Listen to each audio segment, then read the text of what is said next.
Hello and welcome to the Target UPSC Prelims 2025 Current Affairs Revision Series, and this is the second episode of Economy, and we have already covered the first episode, so you can go and check the first episode in the playlist section. So let's begin with the second episode, and the first news that we will be discussing is about the NPAs, because the asset quality of Indian banks have improved according to the RBI. So RBI has recently released a report, and which was the trend and progress of banking in India report, and this is for the financial year 2022-23, and it says that the gross NPA has declined to 3.9% in the year 2022-23. Now coming on to the topic of what is NPA, that is the non-performing asset.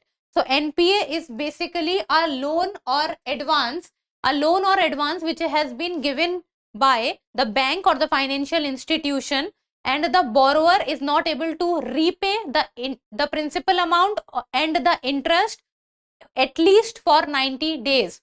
So the inability of the borrower to repay the principal amount or the interest for at least 90 days, then that loan is considered as a NPA. Now if we talk about in agricultural loans, so in agricultural loans the NPA is considered as the loan which has not been repaid for 2 crop seasons. Like for example, if someone has taken a loan and the Rabi crop season plus the Kharif crop season, and the person is not able to repay the loan, then that will be considered as NPA. Now NPA is basically of two types, that is gross NPA and net NPA. Now gross NPA is the total amount of NPA without deducting the provisional amount. Now what is a provisional amount? So basically the provisional amount is the amount which the bank or the financial institutions keeps with itself to work as a shock absorber. Now if the total NPA without minusing the provisional amount, that is gross NPA. Now coming on to the net NPA. So net NPA is basically amount obtained after deducting provisions from gross NPA. So gross NPA minus provision is equals to net NPA. Now net NPA basically tells the real story or the real condition of the GDP. Now coming on to the next topic, and that is the laws and provisions related to NPA. So now what in India, if a loan becomes NPA, then what are the provisions with regard to it? So first of all, there is a bad bank in India. When we talk about bad bank, so it is basically a bank which buys all the bad loans from the commercial banks so that the balance sheet of the commercial banks looks fine and there are no errors into it, and the NPAs of the commercial banks goes into the bad bank, and the commercial banks can focus onto their core banking activity. And in India, if we talk about, then there is a designated bad bank in India, and that is the National Asset Reconstruction Company Limited, that is NARC. So NARC is basically the official bad bank in India. Now then there is SARFAESI Act 2002. So SARFAESI Act 2002 basically gives power to the banks and the financial institutions that without going to the court, they get the power to, whatever is the collateral has been given by the borrower, they can put that collateral and then can take money out of those collateral. Then there is Insolvency and Bankruptcy Code of 2016, and it gives the right to the banking institutions or the financial institutions that they can start the process of insolvency and bankruptcy with regard to any individual, organization or any private entity. Then there is Recovery of Debt Due to Banks and Financial Institutions Act of 1993. Then the next topic is RBI raises WMA limits, that is the ways and means advances limits of states and union territories by around 28%, and now the limit has reached to 60,000 crore. So the RBI has increased the ways and means advances limit of state and union territories. Present limit is 447,010 crores, and now it has been increased to 60,118 crore. Now what are ways and means advances? So the ways and means advances scheme has been started in the year 1997, and it is basically a temporary financial assistance. Temporary, focus on the word temporary, it is not permanent. So it is a temporary financial institution, temporary financial assistance which has been provided by the RBI to the central government, state government and the union territory. and it is basically given on the repo rate. So there are two types of WMA. So that is, first and foremost is the normal, and then there is a special. So when we talk about normal WMA, so the RBI gives money to the state government or the union territory at the repo rate. Then there is special WMA. So special WMA or special drawing facilities provided against the collateral of government securities which is held by the state.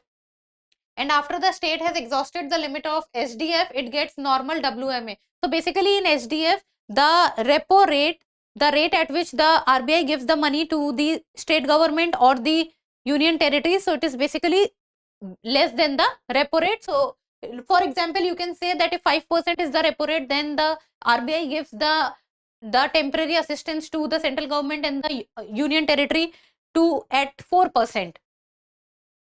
Then coming on to the number of loans under the normal WMA is based on a 3-year average. 3-year average of actual revenue and capital expenditure of the state.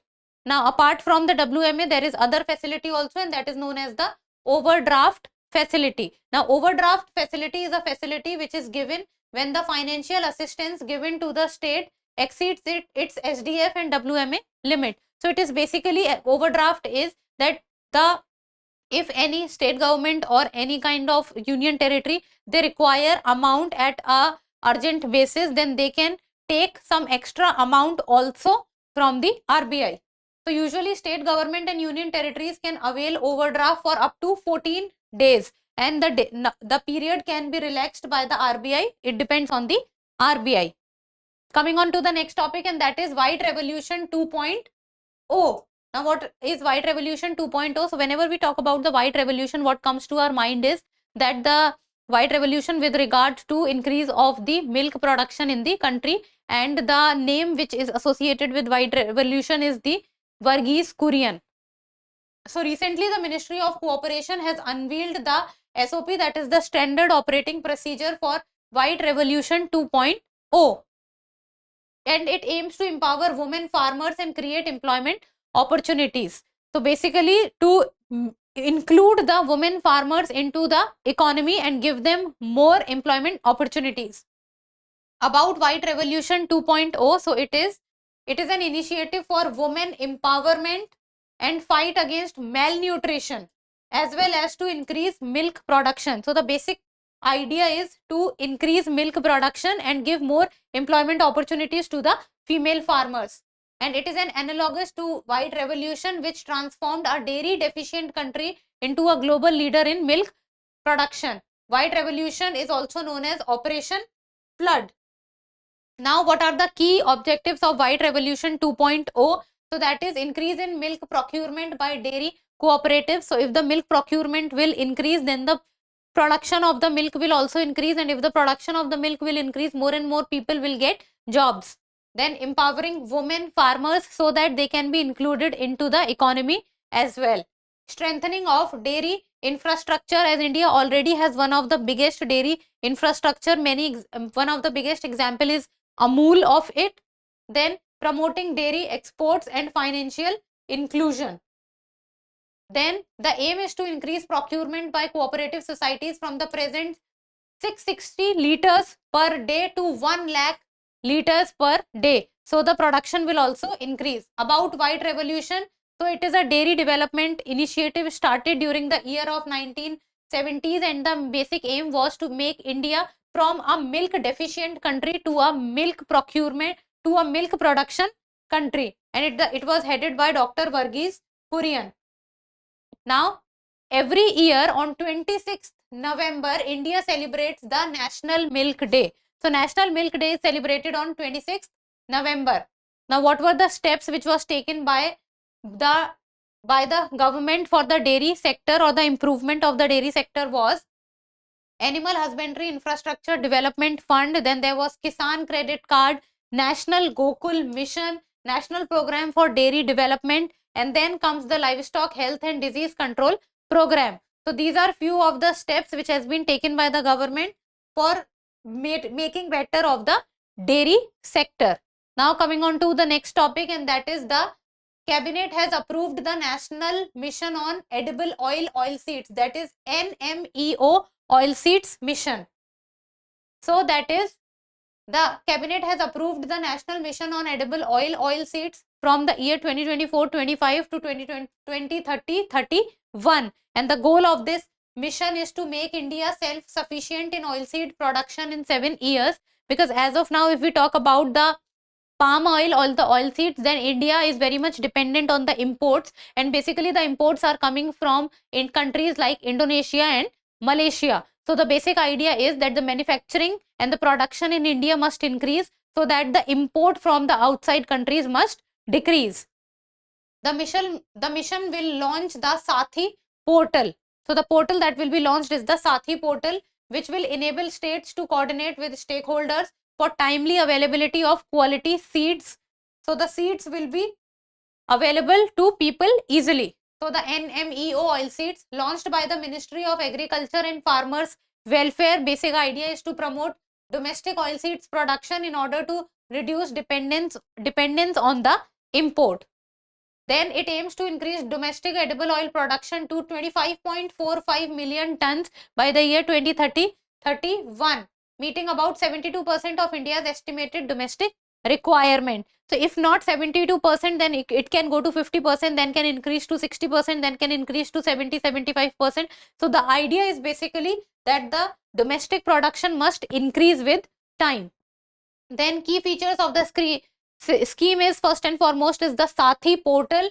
So that is a online 5-year rolling seed scheme for timely availability of seeds for people. Then cooperative FPOs and seed cooperation. It will help states to establish advanced tie-ups with the seed producing agencies so that the availability of seeds will be easier for the people. Then development in 347 districts. 600 value chain clusters will be created in around 347 specific districts covering more than 10 lakh hectares per year. So every year the coverage of the area must increase. Then services to farmers. Farmers in these clusters will be provided with high quality seeds, training on goods agricultural practices, and consultancy services on weather and pest management. Now, National Mission on Edible Oil Palm. It was launched in the year 2021 by the government of India, and the aim was to increase the domestic production of oil seeds. Coming on to the next topic, and that is the 2024 Global Multidimensional Poverty Index. So recently the Global Multidimensional Poverty Index has been released by, so that is UNDP plus OPHI. UNDP is the United Nations Development Program. OPHI is the Oxford Poverty and Human Development Initiative. So that is UNDP plus OPHI. And the MPI, that is the Multidimensional Poverty Index, it measures the interrelated deprivation in health, education and living standards that directly affects a person's life and well-being. So the three basic criteria on which MPI, that is the Multidimensional Poverty Index, is given is health, education and the living standards. Then what are the key findings? So the key findings is that the deprivations is higher in countries at war than in non-conflict countries, because at the countries which are at war, the schools are non-functional, people are not getting food at the right time, the balanced diet is not there, so the education is getting affected, health is getting affected and living standard by default gets affected.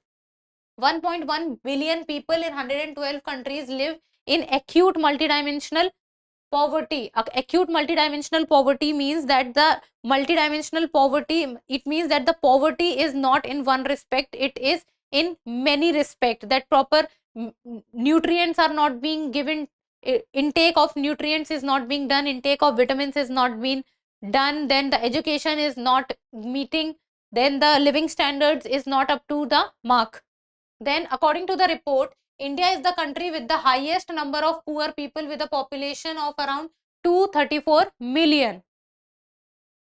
Then about the Global Multidimensional Poverty Index. Now what is it? So this index is a leading international resource that measures acute multidimensional poverty in over 100 developing countries.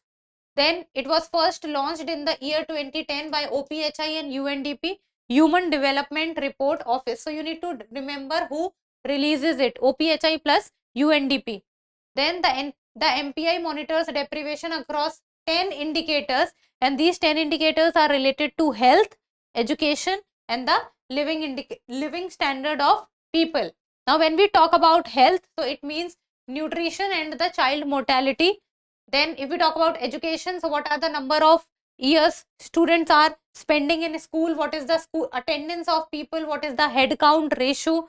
And then if we talk about the standard of living, so that consists of many things, like for example, cooking fuel, sanitation, drinking water, electricity, housing, and assets. So these are the three factors of the multidimensional poverty index. Now the national MPI of India was introduced by Niti Aayog in the year 2021. Introduced by Niti Aayog, National Multidimensional Poverty Index. Coming on to the next topic, and that is government looking to align some indicators of India's BRAP 2024 index. Now what is it?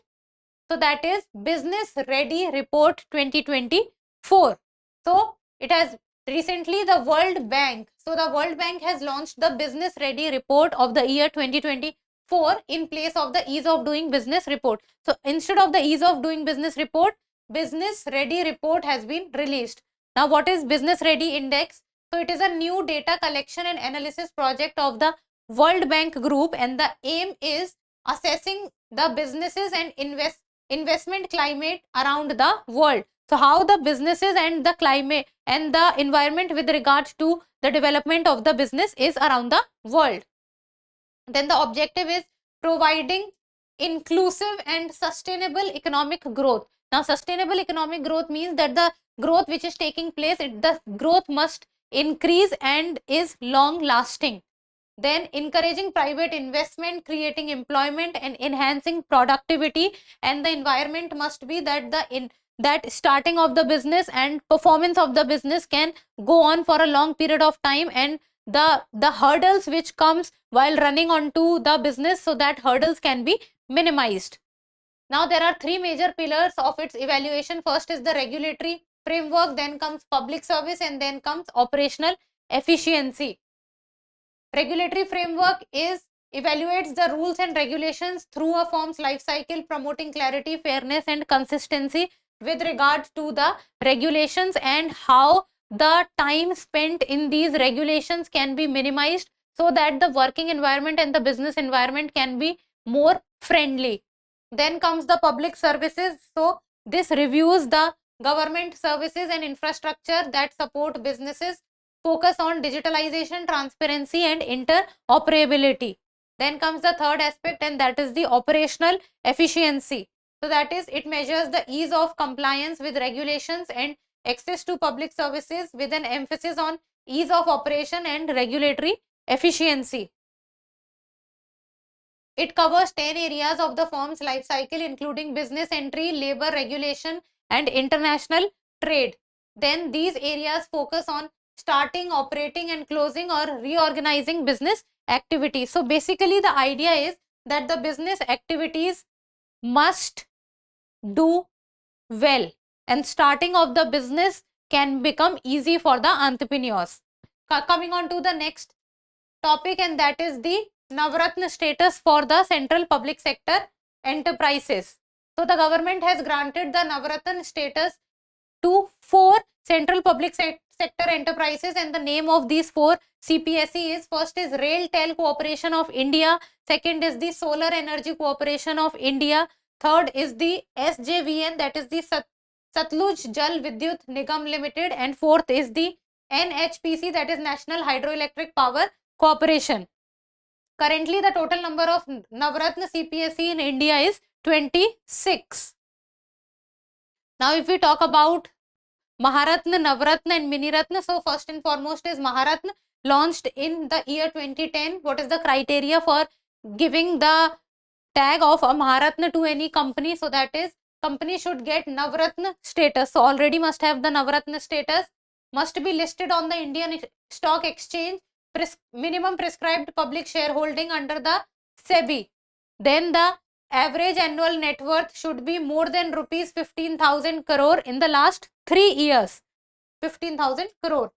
Then average annual net profit after tax around rupees 5,000 crore during the last 3 years. Then example is BHEL, BPC, that is the Bharat Petroleum Corporation Limited, Coal India Limited and GAIL India Limited. Next comes the Navratna. So the Navratna Yojana was launched in the year 1997 and the criteria is it must be under the Mini Ratna category 1 and schedule A, central public sector enterprises.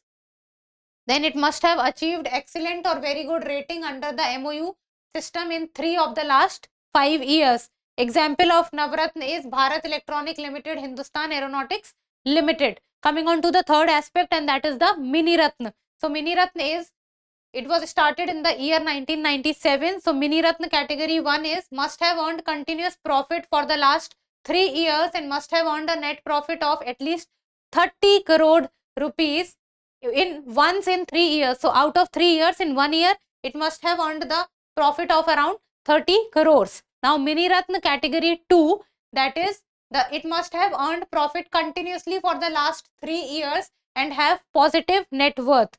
Example is category 1 example is Airport Authority of India and the Entrix Corporation Limited, and the category 2 is Artificial Limbs Manufacturing Corporation of India and Bharat Pumps and Compressor Limited.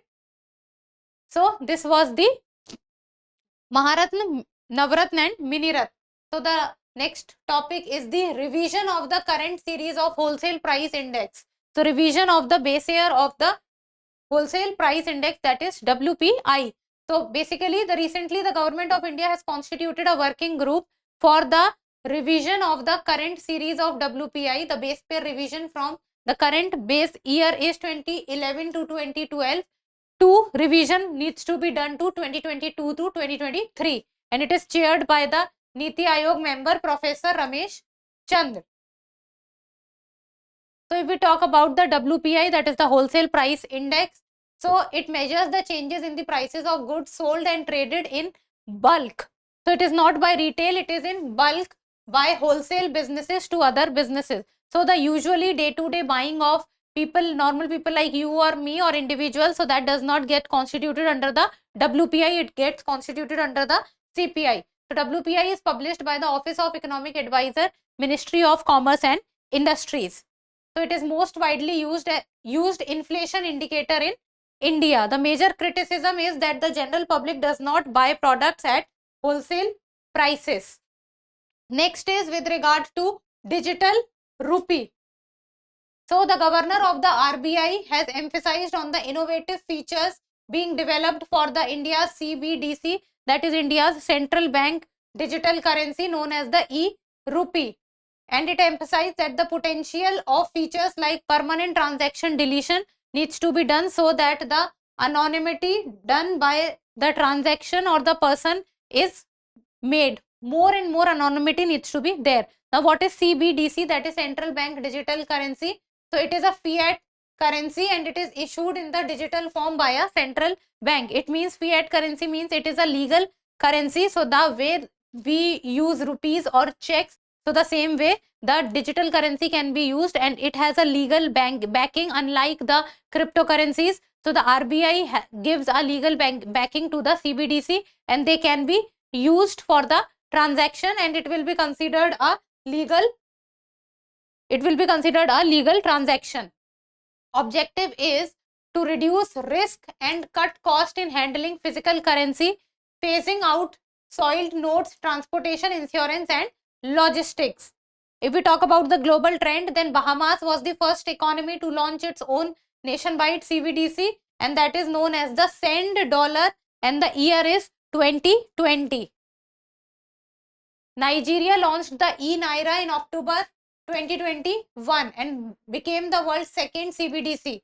China became the first major economy in the world to test the digital currency, that is eCNY, in the year 2020. So this was all the news with regard to the second episode, and now in the end a prelims MCQ, and like always you people need to tell me the answer in the comments below. So the question is, which of the following best defines a non-performing asset as per RBI norms? So that is an asset that has been written off by the bank, a loan or advance where interest or installment of principal remain overdue for a period of more than 60 days, C, a loan or advance where interest or installment of principal remain overdue for a period of more than 90 days. Or D, an account which has been closed by the borrower. As we have discussed this in the video, I expect you to give me the right answer. So give me the answer in the comments below. So that's all for today. Thank you so much for watching. Till we meet next time. Keep reading, keep writing, and keep subscribing to the channel. Thank you.